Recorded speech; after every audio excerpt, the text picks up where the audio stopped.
what can I say about Ahmed?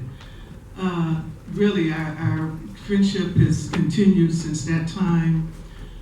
We shared many, many letters, many conversations, and of course, every conversation was a learning experience, a great learning experience. Learned so much about history and culture and politics and everybody and everything that was going on in the community as well, and in the world though. But he was a wonderful, wonderful person. I really feel blessed and honored to have had him as a friend, and I hope that he's still a friend as he lives now as an ancestor. Another thing about Ahmed, that he was really exemplary. He was an answer to a prayer, because we had prayed and worked for so long for him to get out. And of course, him having natural life sentence, he was never supposed to come out of Jackson prison or the prison system in Michigan, but he did get out, and that was such a huge blessing and so much to celebrate. And then he continued to live his life, and I mean, just lived such a wonderful life. Married 3 beautiful wives, had 3 beautiful children, was celebrated author, celebrated professor. So he really, really lived a wonderful life, and I think the top of it was when he was honored in Ghana. And I said, wow, here you've come full circle to be honored in his homeland on Kwame Nkrumah's centennial for the book that he wrote on Kwame Nkrumah. That was the height of it. And I mean, I'm just hearing so many other things that he did. So I'm just, again, very, very, like you said, you've done a great job. I wanted to share a few poems that I wrote. One that I wrote many years ago when Ahmed was kind of making his transition from kind of hardcore Marxist-Leninist onto a kind of spiritual path. Because when you're in a situation that he was in Jackson, when they're still trying to take his life, he had to go on a spiritual path. He saw the necessity of pursuing a spiritual path. So this is the point where he was going through that. I remember many conversations, many letters that we shared. And I ended up writing this poem. And then I'm going to go into a poem that I just started. It's still a work in progress.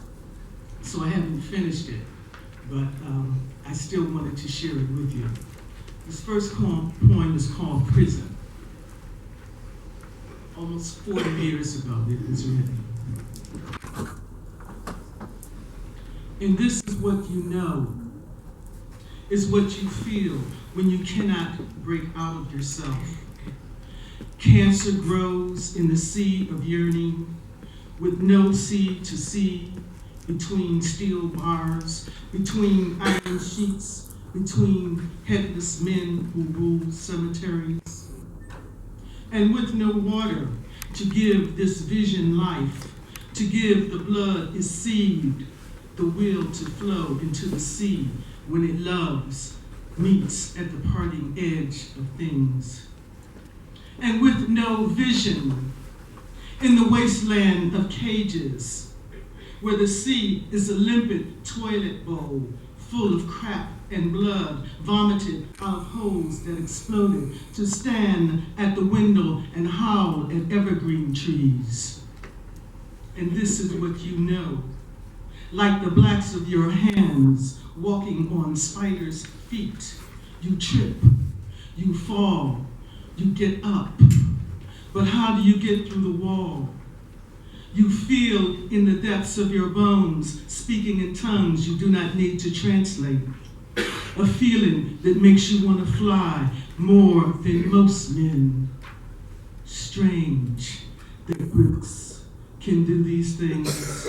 It is so ugly here. There is nowhere to go but inside.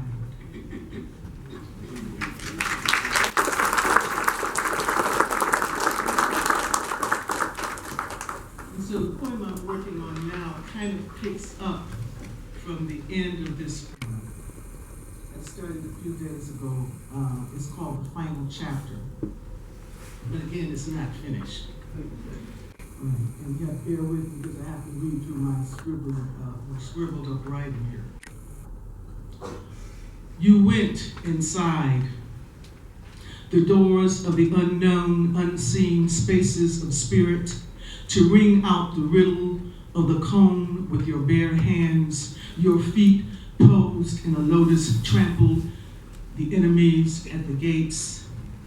You went inside to pull the root from the baobab house of departed griots you put in your mouth. Like John the Conqueror, it protected you from bullets and billy clubs and ice picks, hurled stones of COINTELPRO, mendacity. You went inside. You put in your mouth the memories of millenniums. All of history lives here. In a soaring intellect that flies over the savannah lands of an empire, in the fire and passion of a panther's leap across the firing line, in the worlds of the oppressed, gathered in bouquets of flowers from your celebrated garden you nurtured like children of the sun. All of history lives in the genes of genius, the revelation of your script in prison letters. He is a dangerous man, said the establishment that cages birds of color. He is the light that beams in the dark holes of the slave ship, in the truncated shallows of prison wards, in unabashed ignorance rewarded in bling bling. They knew in the cryptic prints of a rabbit's foot who the real warriors were, why they didn't make obeisance to false confessions and gods and silk robes of distinctions that could never fit your body mass of magnificence. It was Dharma, pure and simple. It was the breath you took every morning with the prayer on your lips, the inescapable goading of the ancient oath you wore like a crown, stepped into this valley of challenge in a hully-gully dance and a smile wide as the horizon, knowing it was soccer or chess, knowing it was the 2/4 timing of the djembe that hums with the heart, that there was no choice but to love by any means necessary, by any means possible within the reach of your 10,000 arms.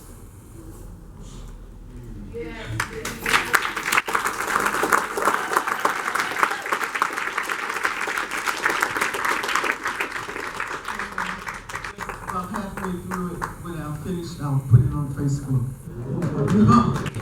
It seems to be on Facebook. Thank you.